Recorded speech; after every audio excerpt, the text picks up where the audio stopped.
My, folks.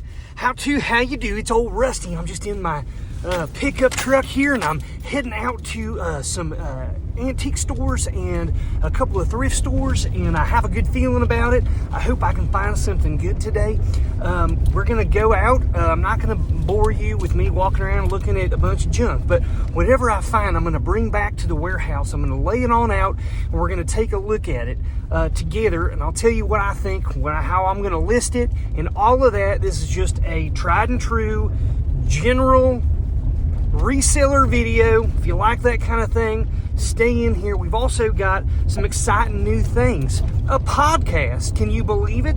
Our sister channel, What's Sold, has been doing real well with my brother, and so we decided to make a podcast version. That's right, the What Sold podcast, and it's out now, episode 1, and we have a YouTube version of that podcast so that you can actually see that as well. I'll put the link in the description. The links to all of our channels and all of our eBay stores are in the About section of this and all of our other channels. Check them out. Let me get out here and grab some cool stuff, and then let's get to it.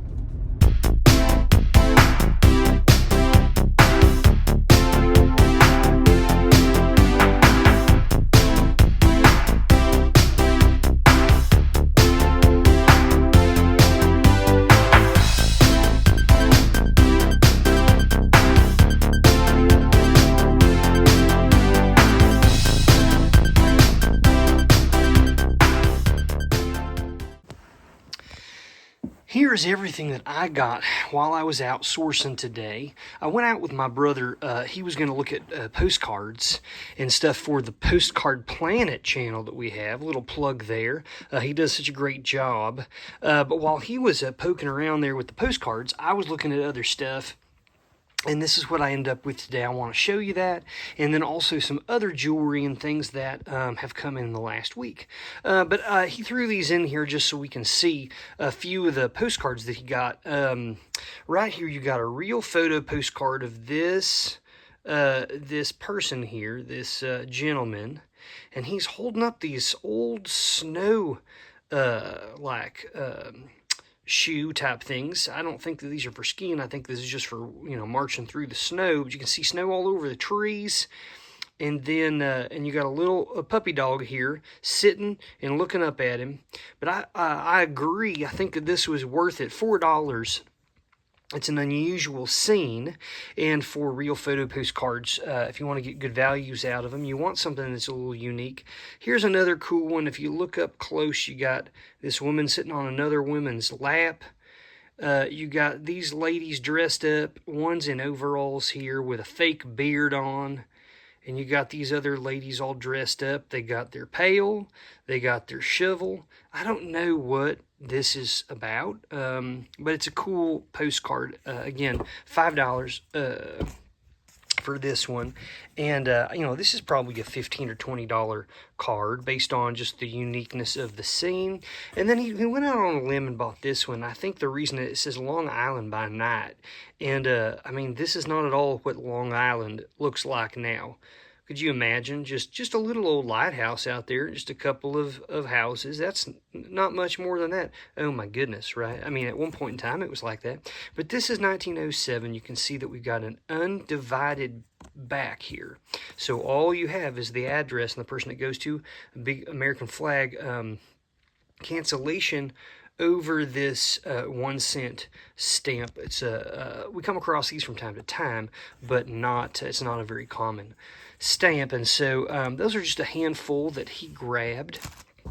I bought this knife.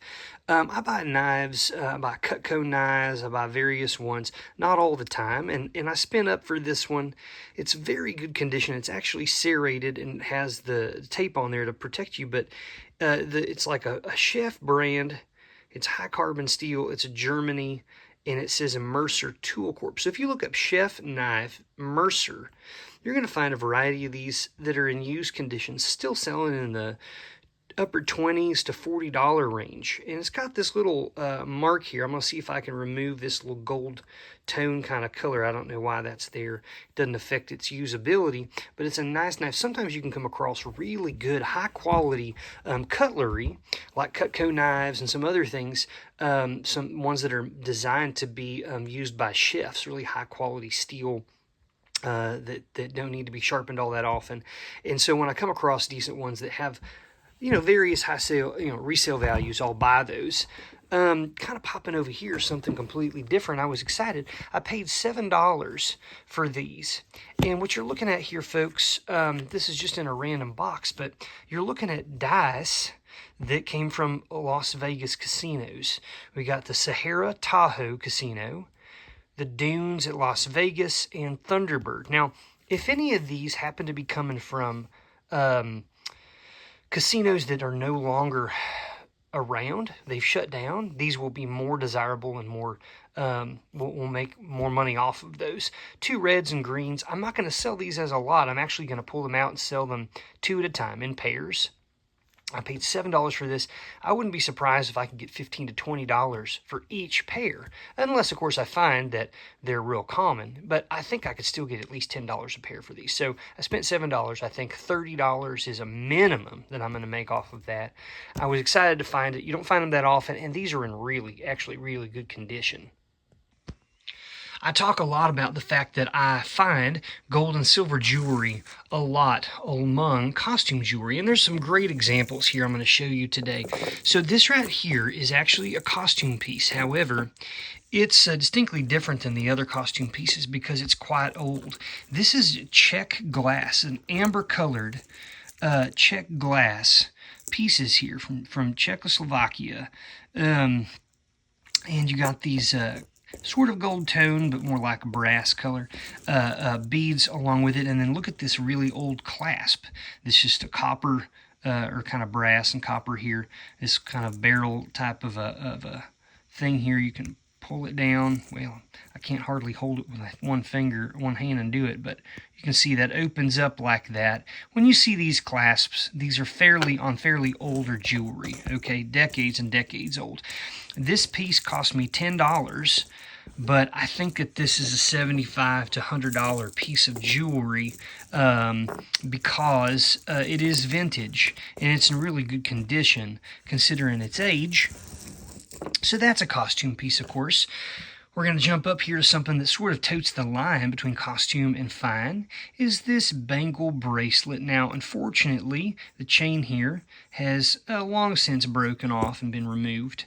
But this is, if you open her up here, you push on that and this opens up, and you look down inside, you're going to come across this right here inside.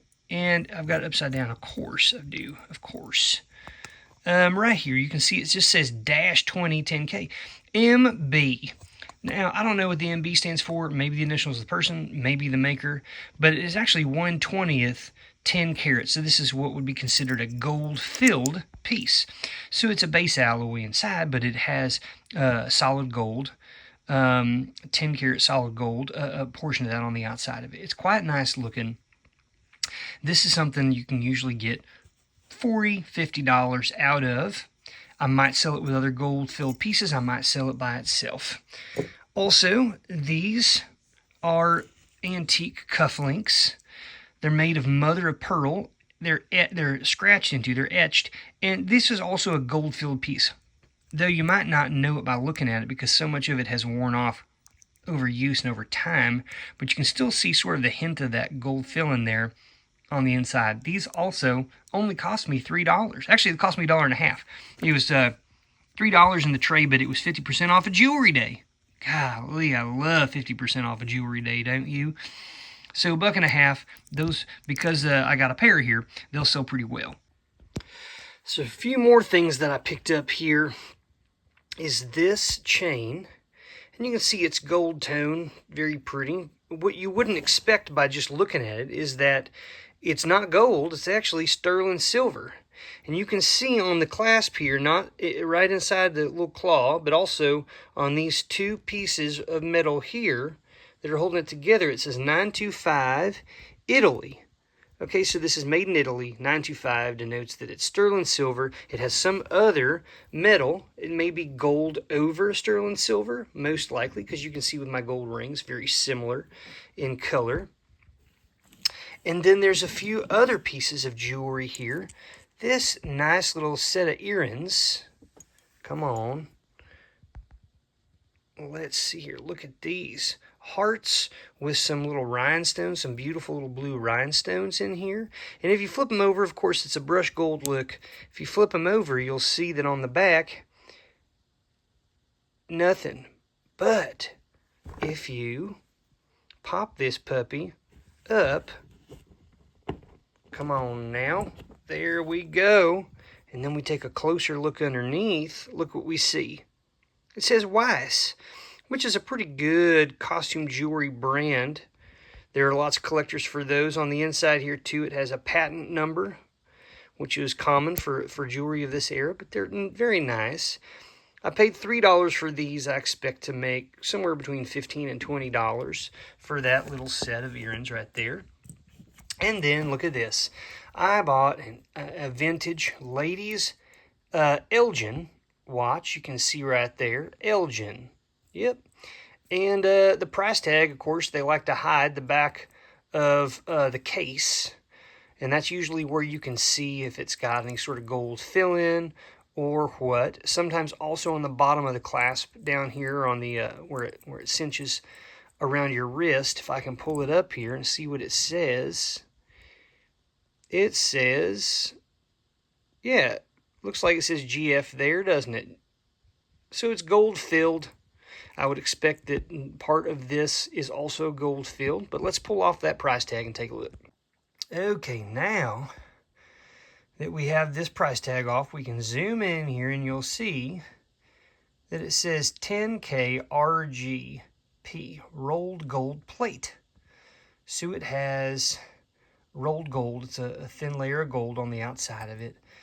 $3. I can sell these like today, for $10 very easily if I wanted to, very easily. But I can probably get closer to $15 to $20 if I wait a little bit. Here was something hanging out with the costume jewelry. These are genuine pearls. Okay, and they got kind of this wire, set up here between them. And then we have this little charm, which if you're looking at quick, you don't see anything, but at the very top there, 925. Also on the bar here someplace, I believe, or on this hook, it also has a stamp someplace that says 925. So sterling silver, it's definitely heavily tarnished, but people who like charm stuff, and again, these are $3 pieces that have value because of brand names or because that they have some, precious metals, silver or gold. Let's move over to here now. This was cool. I come across these from time to time. This is an old, it's just a pin, a push pin, but it is, it says AAK. This is like a sorority, I believe, pin. It's got some little pearls in there. And this also on the back, if you flip her over on the back, it says 1/10 10K. So, 10% of this is 10 karat solid gold. Okay, I paid $1.50 for that because it was in the $3 trade. It was half off. Here's another one. This says DeKalb Pfizer Genetics. Okay, and you got a little lab created emerald in the back. And then on the back of this one as well, if we pull this pin off the back and we take a closer look, there it is, 1/10 10K GF, gold filled. So it's gold filled. It's got a semi-precious gemstone in there, a small one. And then these earrings, kind of a two-tone gold, more of a coppery gold color in the center and more yellow gold on the outside and on the back. Come on and zoom in for me. 10K. And there's no GF. There's no 1/10, 1/20th. These are solid 10 karat gold. So, we're looking at probably, my guess is in the 4 to 5 grams for those. And 10 karat's going to be in the $20-some a gram. So, you know, this pair of earrings is probably $120, okay, in gold weight. And then these were fun. I found this pair here in a case at a thrift store. They had at one time a higher price on them. They kept bringing them down a pair, and finally they had them down to $10 for the pair. And if you look on the bottom, on the back, you'll see that it says Empire sterling weighted 4.3. So it's sterling silver, okay, 925, but there's some kind of like a substance, probably almost like a concrete or something, that they put in the base of this to weight it down, to keep it make it heavier. So it's not solid, not the whole thing is not full of silver. The outside's all silver and there's something inside. So this is still easily worth more than $10 as a pair. I might get 30, 40 bucks for those, okay? And then I got these, even though I don't know what they are exactly. I just thought they were interesting. Would you look at these old little glass vials? I have no idea why it makes this color, what's going on, if this had ink in it at one time, or if this is just the look of the glass. But you can see it's kind of frosted on the top here. These would have held either a glass stopper, probably a glass stopper, or possibly a cork stopper.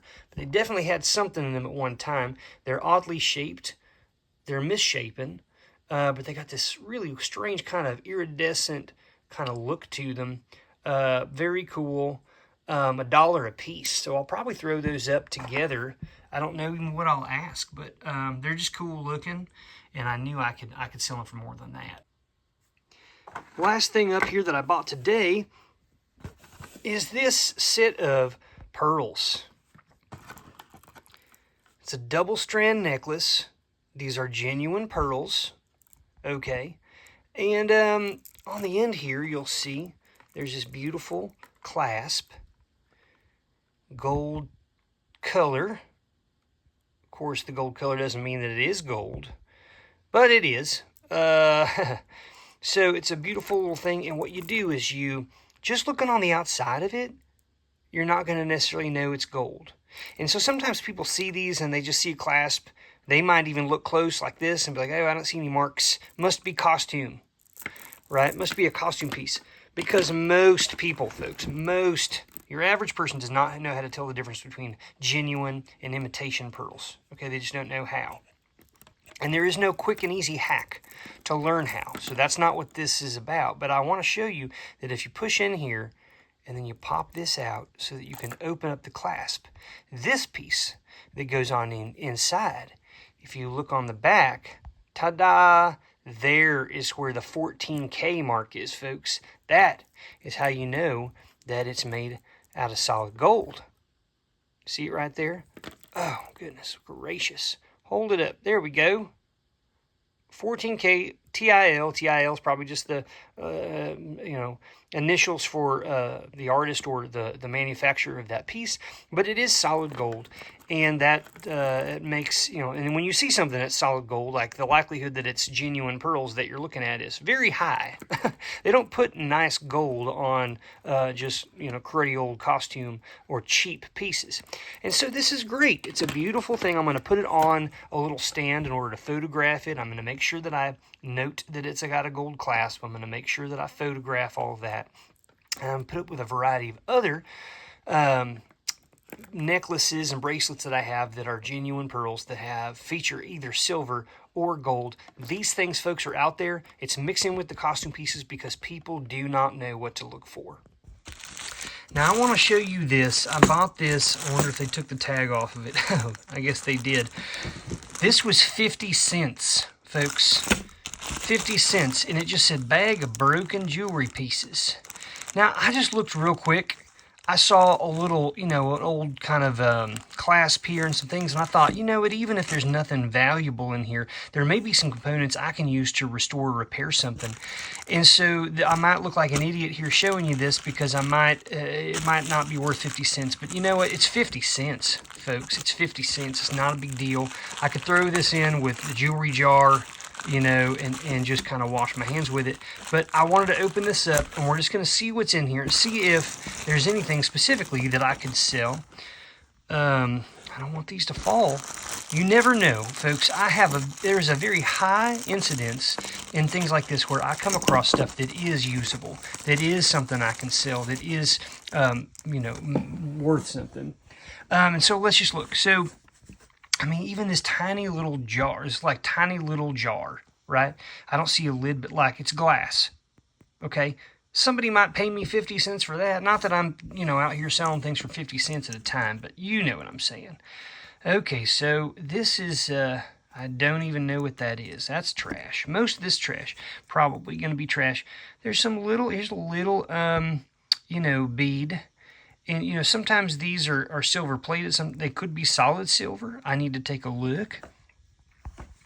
I'm going to zoom in here so you can see a little bit better. Okay, so we got some little beads, right? Some little gold colored beads, this and that. Here's something that broke off of something, of a necklace or something, but it doesn't look like it's made of gold or silver, so I'm going to just put that back down here. It's probably trash. But look at this. We got some other little pieces. A little chain. Now, I don't see a clasp. Oh, there's the end of a clasp, right? But, like, what is this, right? I don't see anything. Could that be gold? It's possible. I mean, I'll need to scratch test it and see. It might be nothing. It's not terribly heavy, so probably isn't, but we'll see. And we got this, a little push pin type thing. Not finding anything terribly valuable yet. A little bead. What is this here? This is the back of an earring. And sometimes these can be made of gold or silver. I can't quite see. I'll need to get my loop out. But, these things right here, these things, I need to look closer at these in a moment. Oh, here's something. Okay, so we got a couple of little horseshoe. Looks like little, these were like little charms almost. Probably for an old bracelet back in the early 1900s, in the 1800s. They used, and they see them on postcards a lot, they used horseshoes to mean good luck. Now, a couple of these might sell, put them as charms, but what I was really trying to pull out here, here's a little bead that could be made of gold, is this piece right here. Look at this. Look at this. It's a broken little piece of a chain here, but I can tell based on the side here, that little thing, it looks like there's some writing, some markings on it. And so I'm going to need to get my loop out and take a closer look. Well, folks, as I suspected, this might be gold. I got out my scratch test here, and you can see I've scratched both of them. I've already put the 10 karat gold liquid on there, and it is holding. Okay, so this is it, this chain that doesn't have a clasp on one side, the quote-unquote broken jewelry bag for 50 cents has at least a 10 karat gold chain in it. Now we're going to go over here and put some 14K on and see what happens. Let me drop a little drip here. Okay, it doesn't hold. It doesn't hold for the 14. So, this is somewhere between 9 and 10 karat most likely. But, you know what else I found in this? This is really weird. So these are the pieces right here. I got these cool little things. I think they're probably gold filled, okay? We got this that a minute ago I said I was interested in. I looked in the loop. It says 1/20th 12K. So this has got gold filled, but just this portion. I took this off because this part is actually magnetic. So we're going to get rid of that. That has no value. This I can use to repair old necklaces, okay? And then this little chain in here turned out to be sterling silver. So I have a chain, and this is not even broken, folks. This could be clipped onto that. It's like a sterling silver bracelet. So we got sterling silver. We got 10 karat gold. We got gold filled, a piece that I can use. And then, and these little charms. And then look at this right here. What in the world are these? I'll tell you what they look like is little gold nuggets. Like they put in little, in fact, you know what? I don't even have to tell you. I'm just going to show you. I happen to have one right now for sale in one of our eBay stores. Look at this. It's a gold-filled necklace and a gold-filled locket. And on the inside of it is little gold pieces. It's like somebody broke one of these and they drop the little specimens in the bag. Now, I don't know if these are actually gold or not, but I'm going to do the test. I mean, I got my scratch plate right here. Why not? I want to try it out. Hey, folks, I did it. I had to take these. I had to grab a little piece. I had to be as delicate as possible, but you can see I did get 3 good scratches here, here, and here on this plate. And so what we're going to do now is we're going to take our 10, 14, and 18 karat gold, and we're going to see. Now, if on the very first one, the 10 eats it, who knows what this stuff is, but it's not gold. But if it is these gold chunks, it should hold all the way up to the 18, you would think. So we're going to start off here, and we're going to take a look and see here. Okay, nothing. Here's the 14. Nothing. All right, here's the 18.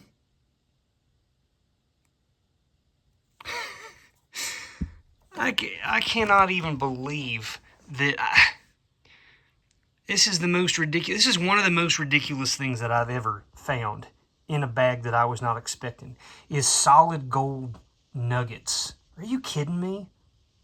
But just to kind of like back up here, let's back up a second. Out of this 50-cent bag, I got 2 gold-filled charms that are old, 12-karat gold-filled clasp, a clasp I can reuse, a sterling silver bracelet, a 10-karat gold necklace chain, and solid gold little specimens. My goodness. Not too bad for 50 cents. What do you guys think? Still holding. So you're finding out, probably on your own, that there's a common theme with a lot of the stuff that I've shown and talked about, and that is the fact that these are small items.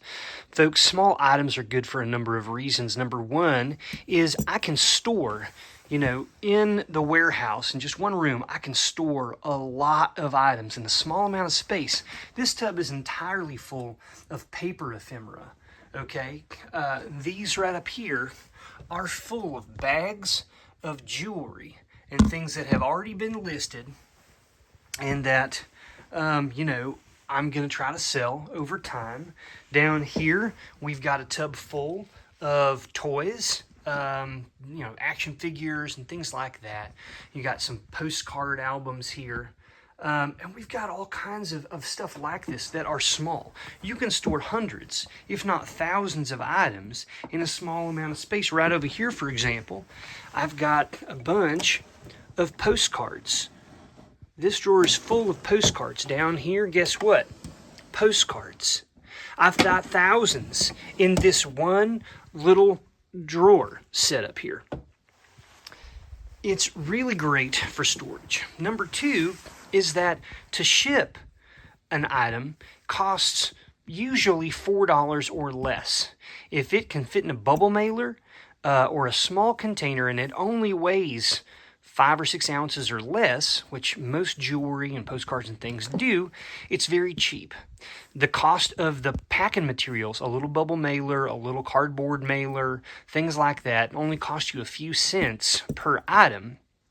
And so your cost on the shipping is low. But what I'm showing you here is just stuff that has been accumulating over like the last maybe, let's say, 2 months.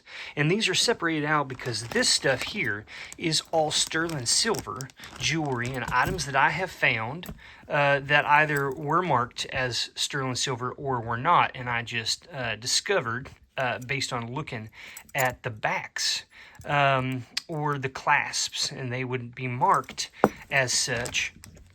Here's a nice little sterling silver ring with a little, a beautiful little pearl on the top of it. It's quite heavy for its size, probably a size 6 or so.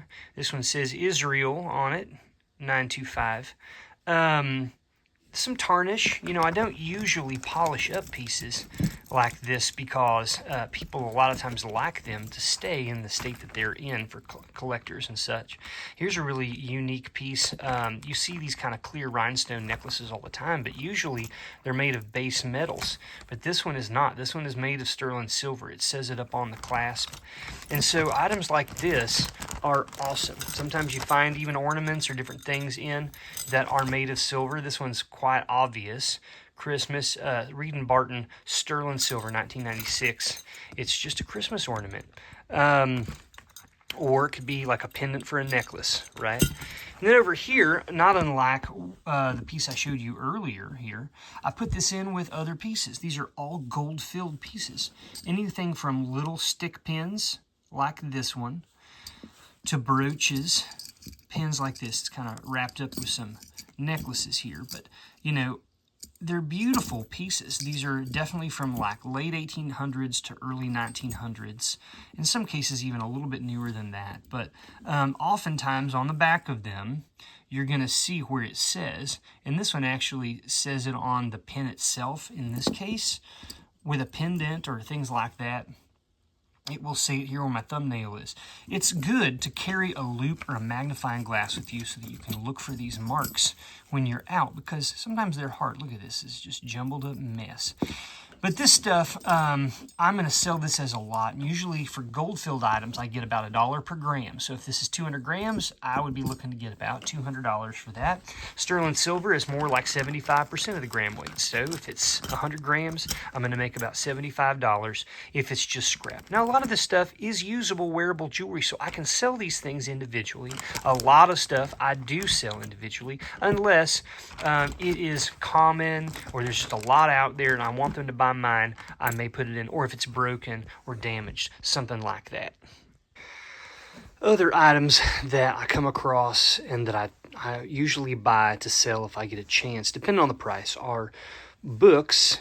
Again, they can come in small sizes, but even if they're in larger sizes, you get to ship them with medium mail rates, which are a cheaper rate in shipping than other types of similar items of same sizes and weights.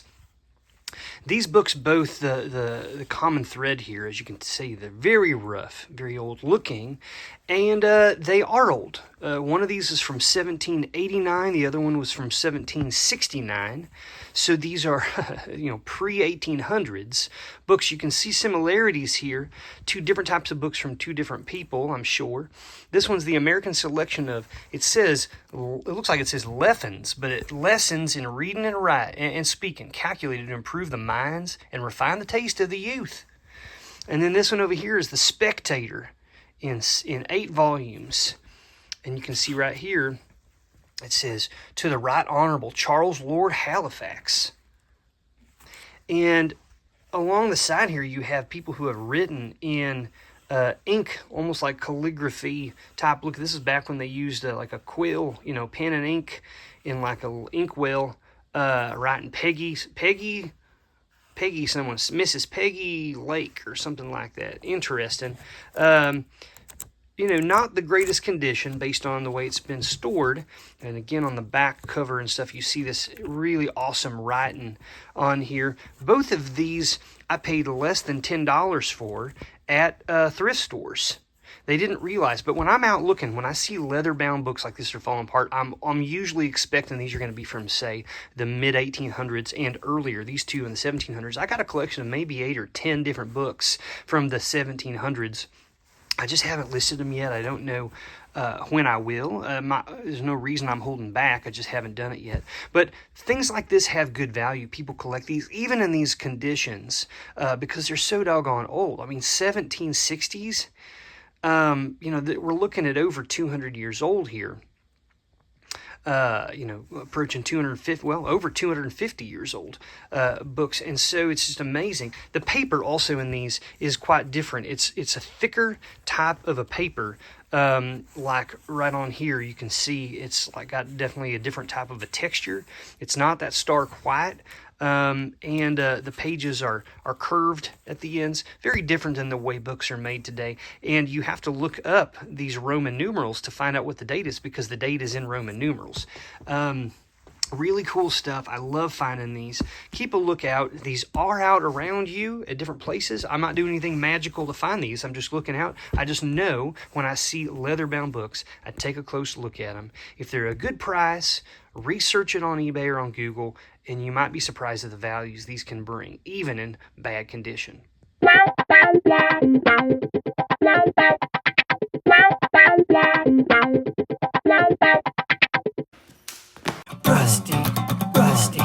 Rusty hair.